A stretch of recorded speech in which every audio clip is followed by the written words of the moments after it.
ലേവ്യ പുസ്തകം അധ്യായം 14.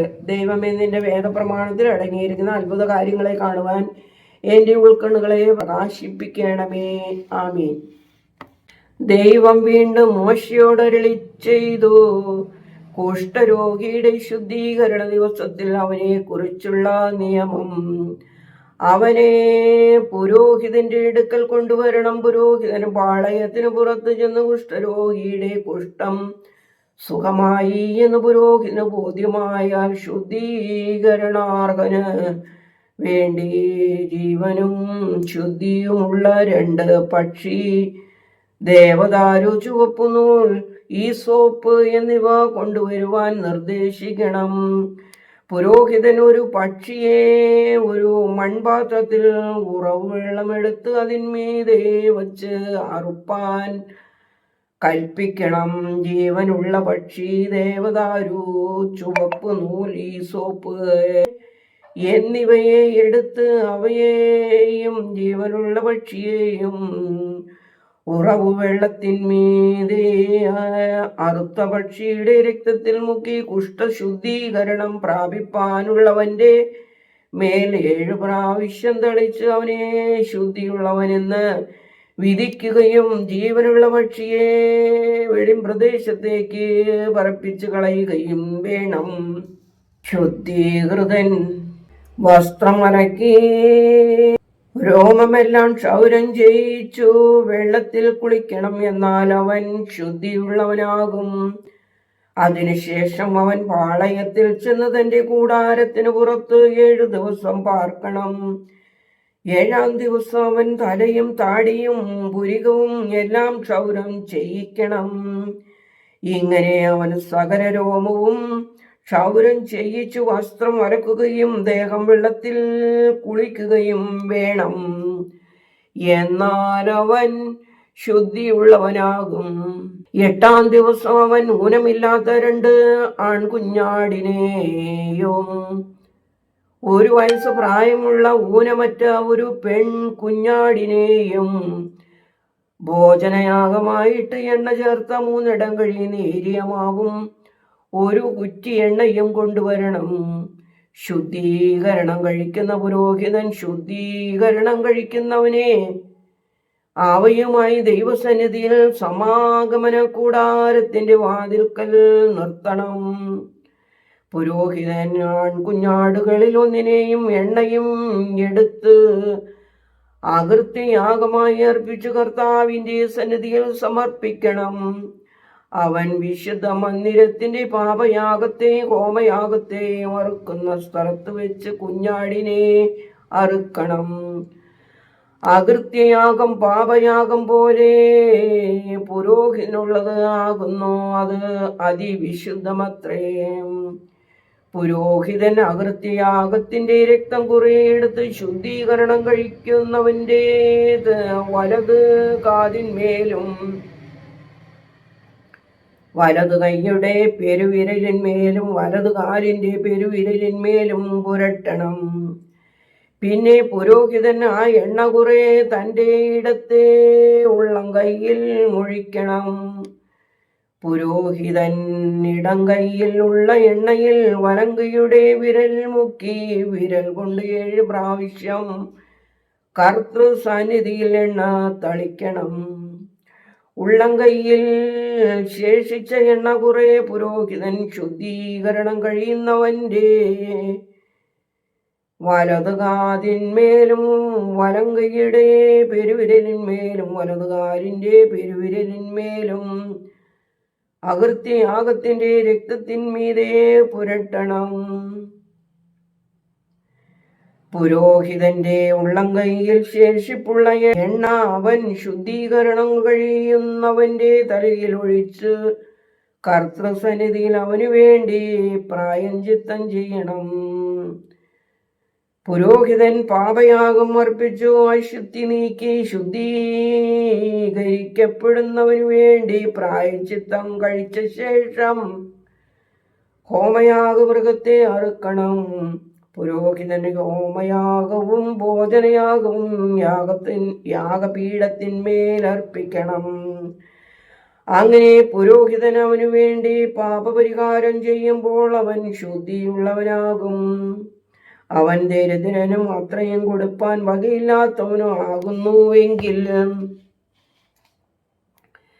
തനിക്ക് വേണ്ടി പാപപരിഹാരത്തിനായി സമർപ്പണത്തിനായി അകൃത്യയാഗമായി ഒരു കുഞ്ഞാടിനെയും ഭോജനയാഗമായി എണ്ണ ചേർത്ത ഒരിടങ്ങഴി നേരിയ മാവും ഒരു കുറ്റി എണ്ണയും പ്രാപ്തി പോലെ 2 കുറുപ്രാവിനെയോ 2 പ്രാവിൻ കുഞ്ഞിനെയോ ഒന്നിനെ പാപയാഗമായിട്ടും മറ്റേതിനെ ഹോമയാഗമായിട്ടും എടുത്ത് തൻ്റെ ശുദ്ധീകരണത്തിനായി 8-ാം ദിവസം സമാഗമന കൂടാരത്തിൻ്റെ വാതിൽക്കൽ ദൈവസന്നിധിയിൽ പുരോഹിതന്റെ അടുക്കൽ കൊണ്ടുവരണം.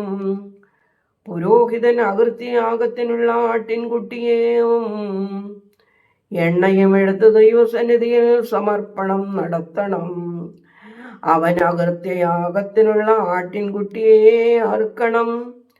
പുരോഹിതൻ അകൃത്യയാഗത്തിന്റെ രക്തം കുറെ എടുത്ത് ശുദ്ധീകരണം കഴിയുന്നവന്റെ വലതുകാതിന്മേലും വലതു കൈയുടെ പെരുവിരലിന്മേലും വലതുകാലിന്റെ പെരുവിരലിന്മേലും പുരട്ടണം.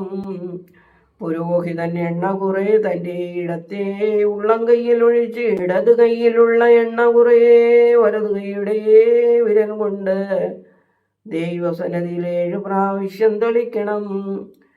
പുരോഹിതൻ ഉള്ളം കൈയിലുള്ള എണ്ണ കുറെ ശുദ്ധീകരണം കഴിയുന്നവന്റെ വലതുകാതിന്മേലും വലതു കൈയുടെ പെരുവിരലിന്മേലും വലതുകാലിന്റെ പെരുവിരലിന്മേലും അകൃത്യയാഗത്തിന്റെ രക്തം ഉള്ളിടത്ത് പുരട്ടണം. പുരോഹിതന്റെ ഉള്ളം കൈയിൽ ശേഷിപ്പുള്ള എണ്ണ അവൻ ശുദ്ധീകരണം കഴിയുന്നവന്റെ തലയിലൊഴിച്ച് അവന് വേണ്ടി ദൈവസന്നിധിയിൽ പാപപരിഹാരം ചെയ്യണം. അവൻ പ്രാപ്തി പോലെ കുറുപ്രാവുകളിലോ പ്രാവിൻ കുഞ്ഞുങ്ങളിലെ ഒന്നിനെ പാപയാഗമായിട്ടും മറ്റേതിനെ ഹോമയാഗമായിട്ടും ഭോജനയാഗത്തോടും കൂടി അർപ്പിക്കണം.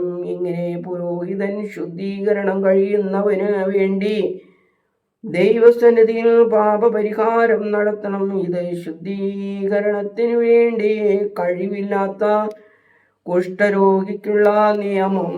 ദൈവം പിന്നെയും മോശയോട് അഹ്റോനോട് അരുളി ചെയ്തു, ഞാൻ നിങ്ങൾക്ക് അവകാശമായി തരുന്ന കനാൻ ദേശത്ത് നിങ്ങൾ എത്തിയ ശേഷം ഞാൻ നിങ്ങളുടെ അവകാശ ദേശത്ത് ഒരു വീട്ടിൽ കുഷ്ഠബാധ വരുത്തുമ്പോൾ വീട്ടുടമസ്ഥൻ വന്ന് വീട്ടിൽ കുഷ്ഠലക്ഷണമുള്ളതായി എനിക്ക് തോന്നുന്നു എന്ന് പുരോഹിതനെ അറിയിക്കണം. അപ്പോൾ വീട്ടിലുള്ള സകലവും അശുദ്ധമാകാതിരിപ്പാൻ പുരോഹിതൻ പാട് നോക്കുവാൻ ചെല്ലും മുമ്പേ സാധനങ്ങൾ മാറ്റുവാൻ കൽപ്പിക്കണം. പിന്നെ പുരോഹിതൻ വീട് പരിശോധിക്കുവാൻ അകത്ത് ചെന്ന് പാട് നോക്കണം.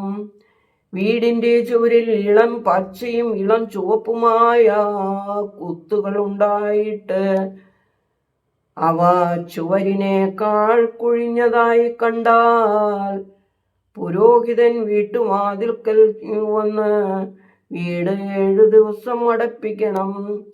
7-ാം ദിവസം പുരോഹിതൻ വീണ്ടും ചെന്ന് നോക്കുമ്പോൾ പാട് വീടിന്റെ ചുവരിൽ പരന്നിട്ടുണ്ടെങ്കിൽ പാടുള്ള കല്ല് നീക്കി പട്ടണത്തിന് പുറത്തുള്ള ഒരു അശുദ്ധ സ്ഥലത്ത് ഇടുവാൻ പുരോഹിതൻ കൽപ്പിക്കണം.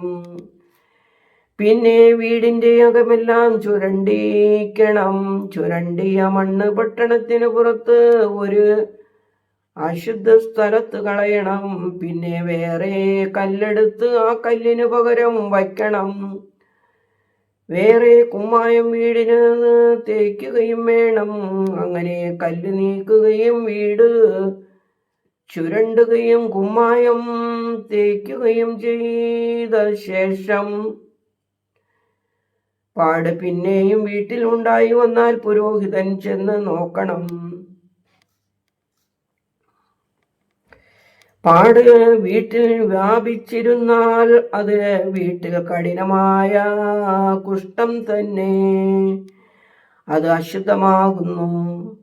വീട്ടിന്റെ കല്ലും മരവും കുമ്മായവും ഇടിച്ചു പൊളിച്ച് പട്ടണത്തിനു പുറത്ത് ഒരു അശുദ്ധ സ്ഥലത്ത് കൊണ്ടുപോയി ചുട്ടുകളയണം. വീട് അടച്ചിരുന്ന കാലത്ത് എപ്പോഴെങ്കിലും അതിനകത്ത് കടക്കുന്നവൻ സന്ധ്യ വരെ അശുദ്ധനായിരിക്കണം. വീട്ടിൽ കിടക്കുന്നവനും ആ വീട്ടിൽ വച്ച് ഭക്ഷണം കഴിക്കുന്നവനും വസ്ത്രം അലക്കണം. വീടിന് കുമ്മായം തേച്ച ശേഷം പുരോഹിതൻ അകത്ത് ചെന്ന് നോക്കി വീട്ടിൽ പാട് പരന്നിട്ടില്ല എന്ന് കണ്ടാൽ പാട് മാറിപ്പോയതുകൊണ്ട് പുരോഹിതൻ ആ വീട് ശുദ്ധിയുള്ളത് എന്ന് വിധിക്കണം. അപ്പോൾ അവൻ വീട് ശുദ്ധീകരിക്കുവാനായി 2 പക്ഷി, ദേവദാരു, ചുവപ്പ് നൂൽ, ഈസോപ്പ് എന്നിവ എടുത്ത് ഒരു പക്ഷിയെ മൺപാത്രത്തിലുള്ള ഉറവു വെള്ളത്തിന്മീതെ അറുക്കണം. പിന്നെ ദേവദാരു, ഈസോപ്പ്, ചുവപ്പ് നൂൽ, ജീവനുള്ള പക്ഷി എന്നിവയെ എടുത്ത് അറുത്ത പക്ഷിയുടെ രക്തത്തിലും ഉറവു വെള്ളത്തിലും മുക്കി വീടിന്മേൽ 7 പ്രാവശ്യം തളിക്കണം. പക്ഷിയുടെ രക്തം, ഉറവു വെള്ളം, ജീവനുള്ള പക്ഷി, ദേവദാരു, ഈസോപ്പ്, ചുവപ്പ് നൂൽ എന്നിവ കൊണ്ട് വീട് ശുദ്ധീകരിക്കണം. ജീവനുള്ള പക്ഷിയെ പട്ടണത്തിന് പുറത്ത് വെളിമ്പ്രദേശത്തേക്ക് പറപ്പിച്ച് കളയണം. അങ്ങനെ വീടിനു വേണ്ടി പ്രായശ്ചിത്തം കഴിക്കണം, എന്നാൽ അത് അശുദ്ധമാകും.